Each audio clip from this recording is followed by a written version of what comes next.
This is 99% Invisible. I'm Roman Mars. One of the cool parts about moving to a new city or a new state or a new country is that you notice all these fascinating things about a place that are just normal for people who have been there a long time. When Chris Carlier moved from England to Japan in 2002, there was one thing that really stood out to him. I think a lot of Japanese people go about their day and they don't really pay any attention to the mascots that are everywhere. The mascots. Real-world, life-size character costumes with sweaty actors inside. And most people ignore them, but I always found them really fascinating. Here in the US, mascots are used to pump up crowds at sporting events or traumatize generations of children at Chuck E. Cheese. But in Japan, it's different. There are mascots for towns, aquariums, prisons. Sometimes I just go to the dentist and the dentist has their own mascot. There are mascots that tell people not to litter or remind them to stay quiet on the train. Everything has a mascot and anything can be a mascot. There's an anthropomorphized bear mascot. There's an anthropomorphized melon mascot. There's an anthropomorphized bear whose head is made out of a melon. His name is Melon Kuma, and he's the mascot of a region known for both its bears and its melons. And so, as Carlier adjusted to his new life in Tokyo, he started snapping photos of all these mascots he was coming across. Yeah, I just realized one day I had like hundreds of pictures of mascots, so I started putting them online. Carlier's hobby has since morphed into a wildly popular Twitter account called Mondo Mascots. And if you were to build a Twitter account in a lab, you could not concoct a more Vivian Leigh set of content than this Twitter account. Yeah, it's one of my favorite things on the internet. That's producer Vivian Leigh.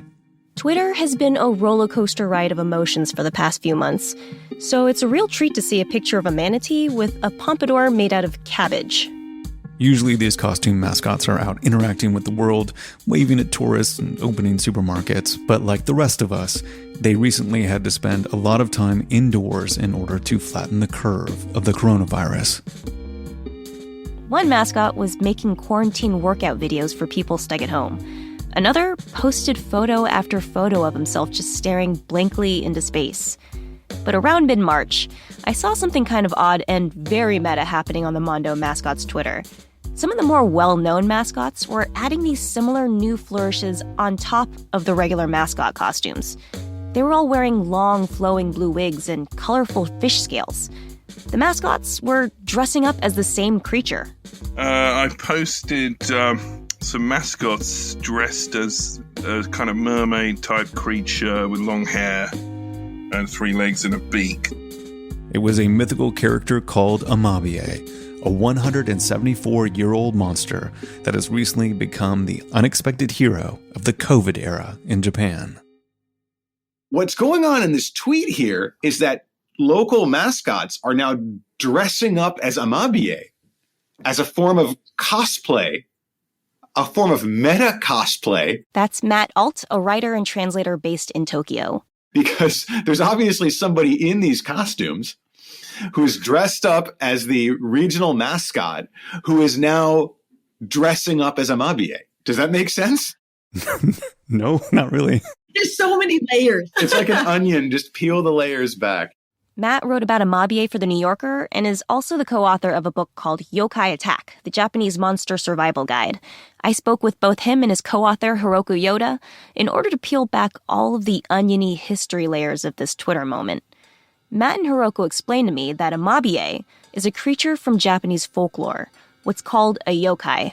Yokai are monsters from Japanese folklore, and they've been part of the oral storytelling tradition here in Japan since before Japan has been Japan. And they're basically like superstitions with personalities. Yeah, the yokai are characterization of natural phenomena or unexplained phenomena. Yokai is a pretty broad term that includes everything from shape-shifting demons to cuddly animal-like creatures to spirited inanimate objects. And also ghosts. It's kind of like trying to lump fairies, vampires, leprechauns, and an angry toaster into the same category. Yokai are supernatural manifestations of the unknown. If you don't know what made that noise that went bump in the night, you blame it on a yokai. Occasionally, they take the form of benevolent guardian angels, while some yokai are completely innocuous. One of my favorites is the Azuki Arai, which is a spirit that washes azuki beans, and that's it. But more often than not, they're malevolent beings associated with a specific place, kind of like regional ghosts or the troll that lives under a particular bridge. If you go to this part of the river, you might be pulled underwater by a kappa, a river goblin. If you go to this part of the mountains, you might be spirited away by a tengu, which is like a big raven-like creature. The first yokai stories were told in the 8th century, but you can see the traces of yokai that stem thousands of years back to Japan's native religion called Shintoism. The Shintoism teaches you basically appreciate things surrounding you. And the things surrounding you shouldn't just be appreciated, but respected. For Shinto, we believe in the nature, like a forest, mountain. It has a spirit. So we respect the nature spirits. This is Izumi Hasegawa, head priest at Shinto Shrine of Shusei Inari in America. Hasegawa says that Shinto was a religion that's so tightly woven into the fabric of Japanese society that it's difficult to separate where the religion ends and Japanese culture begins. Modern day Japanese people didn't realize Shinto is our culture's basis. So I say it's not religion. It's more like a way of living and culture, tradition, custom. Hasegawa says that Shintoism is a belief system that venerates millions of deities that live all around us and impact daily life. After the rain stop and sun shine and then plants grow so well, maybe like a sun has some kind of spirits, rain, water has some kind of spirits. The growing, the productivity has some kind of the spirits. We should respect them. These Shinto spirits are called kami, and they reside within everything, from the trees to the wind, even your iPhone. Shintoism fosters the mindset that everything in the world is animated and has a spirit. Anything can become a character. Everything is alive. You have this belief system in which nearly anything can be a receptacle for a deity or a soul, and many of those kami are actually personifications.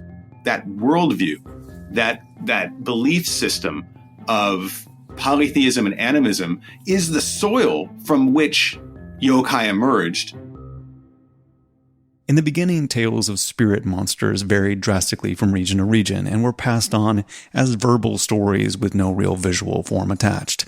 A kappa water goblin from the south might be described totally differently from a kappa from the north. That is, until the Edo period. The Edo period, which took place between 1603 and 1868, was a time of political stability and economic growth for Japan. And during this time, the publishing industry really started taking off. In the 17th, 18th, and 19th centuries in Japan, one of the most popular forms of book was the encyclopedia. And encyclopedias are, full of data and information. Well, around 1776, an artist named Toriyama Sekien came around, and he published a parody encyclopedia that wasn't full of facts at all. It was an encyclopedia of yokai. Sekien created a catalog that gave each yokai a name, a description, and an illustrated image associated with it. And this was the moment that the modern concept of yokai emerged. Sekien's books were some of the first mass-produced reference images of yokai. The entire nation was literally on the same page about who these monsters were and what they looked like. Before the Toriyama Sekien's book came out, the yokai were only drawn on the Japanese scrolls, but the people in general cannot really see them. It essentially cemented the image of a lot of yokai in place, and those are the images that we know today. By creating an illustrated index of them, Sekien took all these local legends and consolidated them into a piece of national pop culture. In part because of Sekien's encyclopedia, stories about yokai flourished during the Edo period, both as entertainment and as a way of explaining the many unknowns of the world, including explaining highly infectious diseases caused by invisible microorganisms. Today we have science to explain like plague, for example. But back in time, there's not much information about medical, and so it's very unknown. And in that way, that's when the yokai comes into play. And plague was actually where the yokai known as amabie specifically came into play. Throughout the 19th century, cholera epidemics were sweeping the world, and Japan was hit especially hard. Wave after wave of outbreaks devastated the country over the course of several decades. And at the same time, very little was known about the disease and how to fight it. According to an actual newspaper story at the time, amabie was spotted off the coast of southwestern Japan in 1846. For several nights in a row, villagers could see a mysterious light radiating off the coast towards the sea. One night, an officer was sent to investigate the source. He followed the light towards the water until he was greeted by a strange-looking creature who appeared out of the sea. It had the beak of a bird, long locks of human-like hair, a body covered in scales, and 3 legs with webbed feet, kind of like a cross between a mermaid and a duck. And it declared that its name was amabie. It said that there would be a abundant harvest, and then it said, もし病気が広がったら if plague should ever ravage these lands again, 病気になった人に私の絵を見せなさい show an image of me to the people. And then, it was gone. It appeared in a Japanese newspaper of the era as a little article, and it was accompanied by a very charmingly crude drawing that looks almost like a child might have done it. Because of that story, amabie became a talisman against plague in Japan. People would draw a picture of it and display it for others to see so that amabie would protect the world from harm. Mythical creatures like amabie played an important societal role within Japan in the 1800s. But by the turn of the 20th century, Japan's relationship with its yokai began to shift. Largely because of one man in particular, a philosopher named Inoue Enryo. So Inoue Enryo is known as Dr. Yokai. If you see the word Dr. Yokai, it sounds like he is really into yokai. But it was the exact opposite. He made it his mission to displace yokai from the Japanese psyche for good. Inoue was born right at the beginning of the Meiji Restoration, which was a moment when Japan began opening up to the rest of the world after hundreds of years of isolation. But as the country began opening up, leaders wanted to be able to compete with Western countries in terms of science, technology, and military power. So in his eyes and in some politicians, Japan is very behind from the West, and they have to catch up the West. Inoue saw yokai as a crutch holding back the nation. If Japan was going to become a world power, it needed to actively embrace modern science and technology. He felt that so long as people clung to yokai and superstition to explain away the unknown, Japan would never reach its full potential. He went around the country finding examples of superstitions or places where people said a spirit was responsible for things, or urban legends, and basically debunk them. Inoue became sort of a ghostbuster.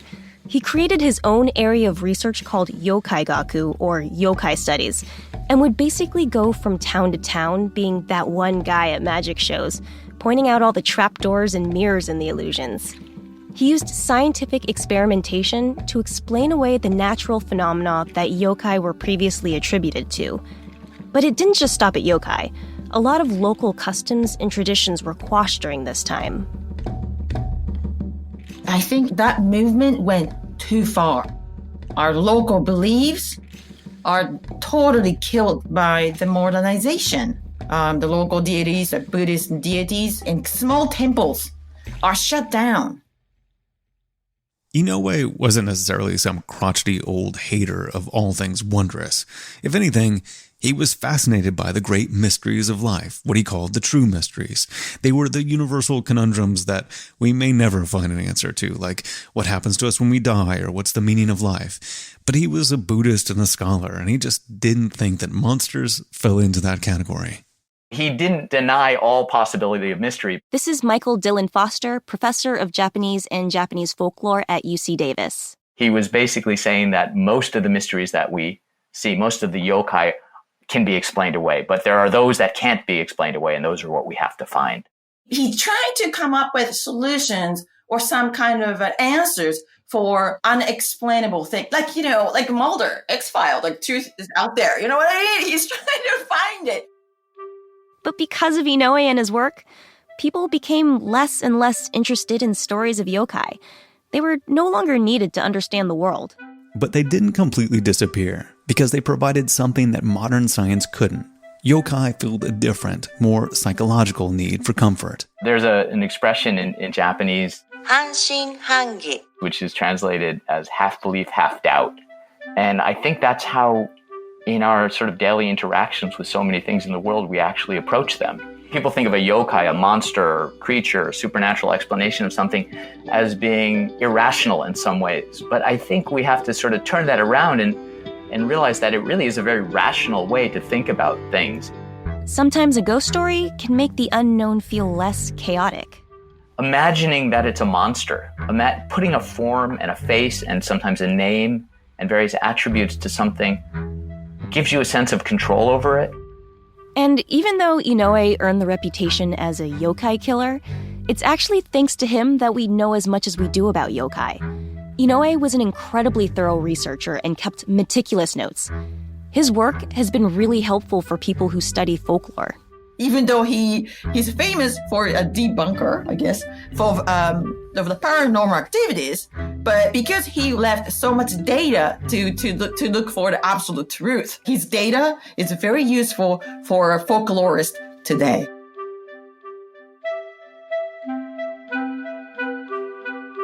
For years, yokai existed in this nebulous space. Their stories weren't entirely forgotten, but they were suppressed in the name of rationality and progress. It wasn't until after World War II that yokai crept out of the shadows and back into the public imagination. In the post-war era, when Japan is finally recovering from the horrors of war, a consumer economy starts up again, a publishing industry starts up again, and there's a huge hunger for entertainment.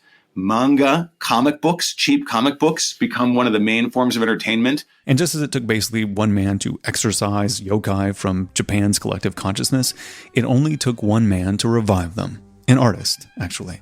The manga artist, Mizuki Shigeru, brought it back. He's very known by the animation called Gegege no Kitaro.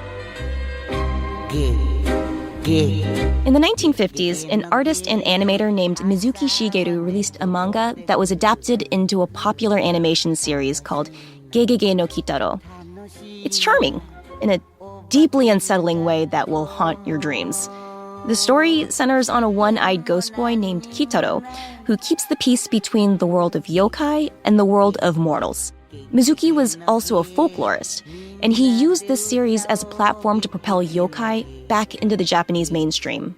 And when I was a kid, I saw the animation, and I grew up with it. It was huge and popular. So a lot of characters are created by him, but also that many of yokai are based on the old yokai. He brought them back.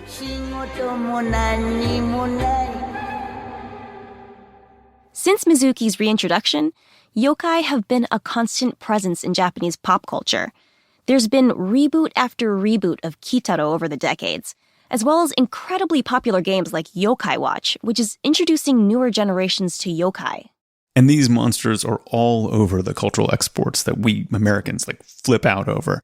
You can see the dark, whimsical undercurrents of yokai in the work of Haruki Murakami or the animation of Hayao Miyazaki. Not to mention one of the biggest franchises in the world, Pokemon. There's a certain Pokemon that's inspired by a yokai called Sogenbi, which is depicted as a ghoulish floating head engulfed in a fireball. Let's see if you can guess. Who's that Pokemon? Not a clue.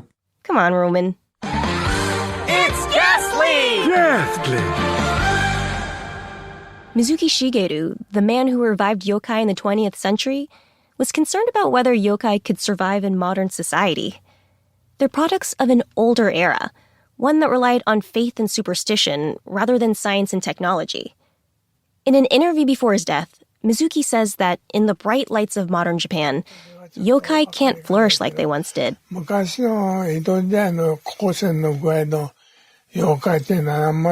today, the modern era. It's lights are everywhere, so bright.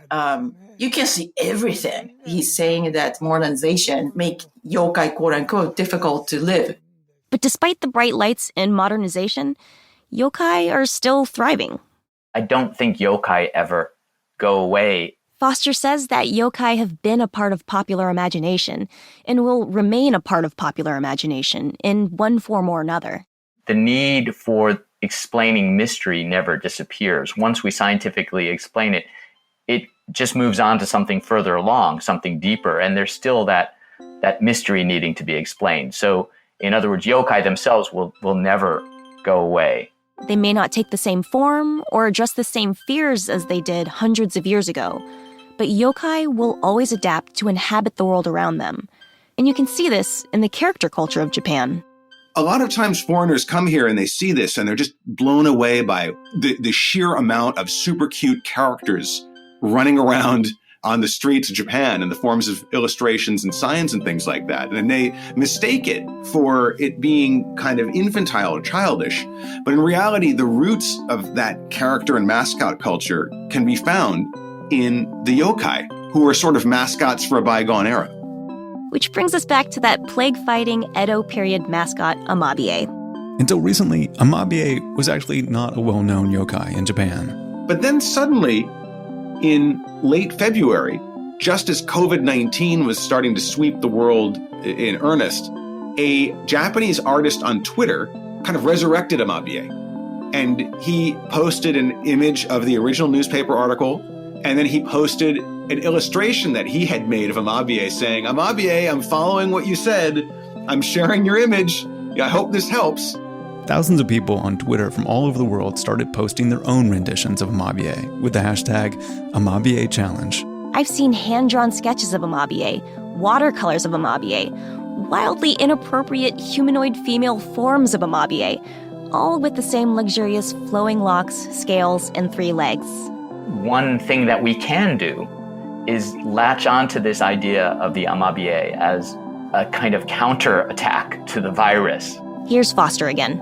Most people would say they don't really believe in them, but the idea that there is the possibility that something could exist, that potential for there being something beyond our current way of explaining the world, I think is a very attractive thing to a lot of people.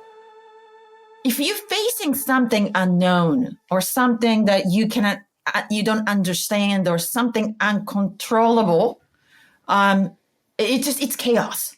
Obviously, drawing Amabie is not going to give you hardcore solutions or vaccine or anything like that. But yokai it gives you a way, one of the ways to control things, to gives you peace of mind. So if you're feeling anxious about the pandemic these days, go ahead and draw a picture of Amabie and put it on your window for everyone to see. It is not going to stop the virus. I cannot stress this enough. It is not going to stop the virus. But why not have a yokai around the house?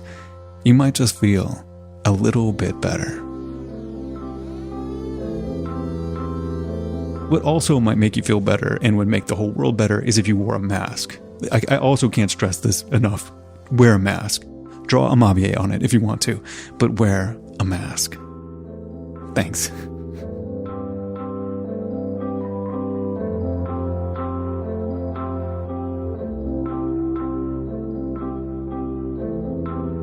Speaking of Japanese character culture, did you know that Hello Kitty isn't a cat?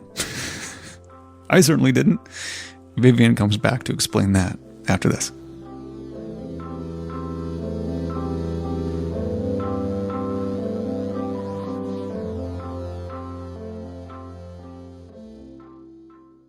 So I'm talking with Vivian Leigh again. How are you doing? I'm good, Roman. How are you? Excellent. In your closet, doing good. I'm in my quarantine studio. I'm surrounded by I didn't realize how many pairs of overalls I have and rompers, so this is kind of embarrassing. No, you should not be embarrassed. Rompers, one-piece clothing is extremely acceptable in the new era. So It's very efficient, so I'm really appreciating it right now. So Roman, how familiar are you with Hello Kitty? I'm guessing you didn't grow up collecting a lot of stationery and coin purses, but I don't want to assume. No, I don't think I became familiar until my 20s. Actually, I didn't quite catch on to it at the time. Wow. So I would say more. I'm somewhat familiar, but that's about it. Hello Kitty is one of those characters that it's a huge cultural export from Japan. So even if you're not a fan, you would still, recognize the character. Absolutely. And she kind of came up in conversation during my interview with Matt Alt and Hiroko Yoda. And Matt told me about this big news story from a few years back that I had completely forgotten about. I don't know if you remember, a couple of years ago, there was a big brouhaha when it was announced that Hello Kitty wasn't a cat. What? She's clearly a cat. She has cat ears. That, her name is Kitty. That's a in cat. The name. Exactly. It's incredibly misleading. But back in 2014, there was a retrospective exhibit on Hello Kitty at the Japanese American National Museum. And the curator was an anthropologist named Christine Yano, and she had written a book about Hello Kitty. So she was doing an interview with the LA Times, which was covering the exhibition. And Yano said that she was writing up some text, and she had referred to Hello Kitty as a quote-unquote cat. And she said she was firmly corrected by Sanrio and was told that Hello Kitty is not a cat. She was a girl. She's supposed to be a human girl, not a cat girl, but a human girl. See, that is actually unclear if she's a human girl or a young female blank. But okay. But Yano says that what Sanrio told her was she's a cartoon character, she's a little girl, she is a friend, but she is not a cat. She is never depicted on all fours. She walks and sits like a two-legged creature. And then, if you go to the Sanrio website, they have even more details about her background. And apparently her name is Hello Kitty White. She is the daughter of George and Mary White. She has a boyfriend named Daniel Starr, who wants to be a cameraman when he grows up. Okay. And she also has a pet cat named Charmy Kitty. Oh, but is Charmy Kitty a cat? Is Charmy Kitty her cat? From what I could tell, she's a cat.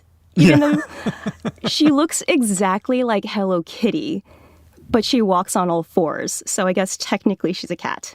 Wow. So I'm trying to think of other cartoon characters. So if you're thinking of Donald Duck, okay, I'm aware that Donald Duck is not a real duck, that he wears clothes and smokes cigars. Yes. I mean, not a real duck, but I wouldn't say he's not a duck. You know what I mean? That's a weird choice. It's a very clear distinction. Right. So it's kind of funny because Yano casually slipped this Hello Kitty is not a cat thing into an interview with the LA Times, and people just didn't take it very well. She may look like a friendly feline, but this week fans of Hello Kitty were told the shocking truth. I think she's a cat. In my heart, she will be a cat forever. I'm a cat lover. She's the ambassador of cats. All right, you're into Hello Kitty, right? Yes, Were absolutely. you appalled to hear this? What was your reaction? I actually was appalled. I think he's leading the witness, Your Honor. But even the Washington Post headline was Hello Kitty is not a cat. Everything is a lie. And even Josh Groban had an opinion on the matter and tweeted, Hello Kitty is a cat. She has whiskers and a cat nose. Girls don't look like that. Stop this nonsense. It seems that people just can't fathom a universe where Hello Kitty is not a cat. So, actually after this news broke out, a bunch of reporters ended up reaching out directly to Sanrio. And the company actually, revised their statement. And they said maybe it was too far to say she was not a cat. But they clarified that Hello Kitty is a personification done in the motif of a cat, which I think may have still been confusing to a lot of people. Yeah. But if you read really carefully, what Sanrio is saying is she's a personification of a cat. She's actually a little girl. And this is something that Westerners couldn't wrap their heads around at all. And that's not to say that, like, all Japanese people immediately understood that Hello Kitty is not a cat. There's still a lot of confused Japanese people. But the word that Sanrio used to describe her is that she's a gijinka, which translates to anthropomorphization. And you see this in those costumed mascots on the streets of Japan, but like also everywhere in the country. Like there's an anthropomorphized strawberry on the pack of fruit, or like a cartoon phone in the manual of your phone. And it's just something that's incredibly present in Japan in a way that it isn't here in the West. I started using gijinka to explain the cultural difference. And especially to me, it's like in America versus Japan. So it's kind of the natural. It's just there like air to me. So I think that when Sanrio was trying to explain why Hello Kitty is not necessarily a cat, they were working off this understanding of, anthropomorphism, that you could look at a cartoon cat and not necessarily think of it as a cat per se. Anthropomorphism really runs through Japanese culture. And that, I think, is the thread that connects things most of all. Yeah, it's just, you don't see it. You just see it outside Japan. It's actually a unique thing of Japan. So it's so natural to us. So I guess the answer is that Hello Kitty is not a cat, but is also, like not a cat. Yeah, she lives somewhere on the spectrum of cat.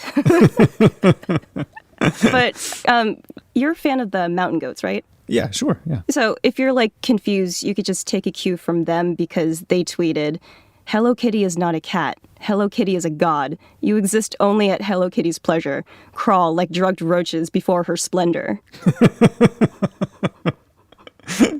That's a very John Darnielle take on Hello Kitty.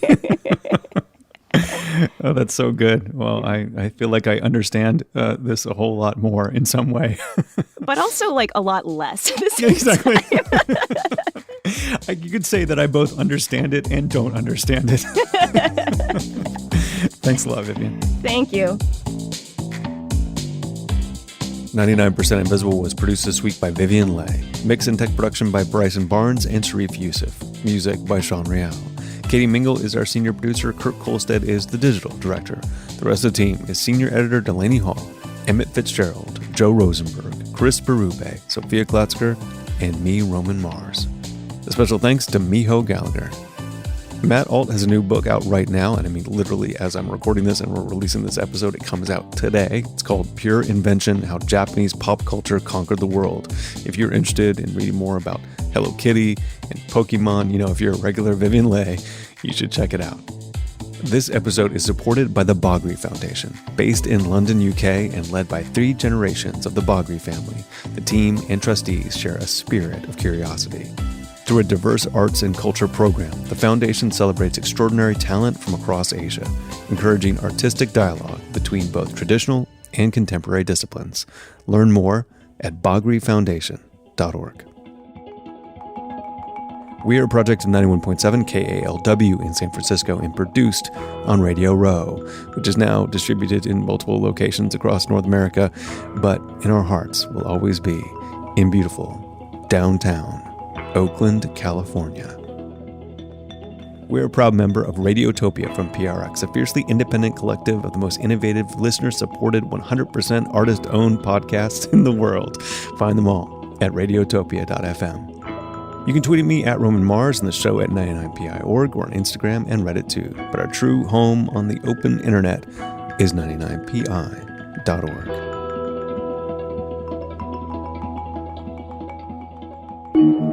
Radiotopia.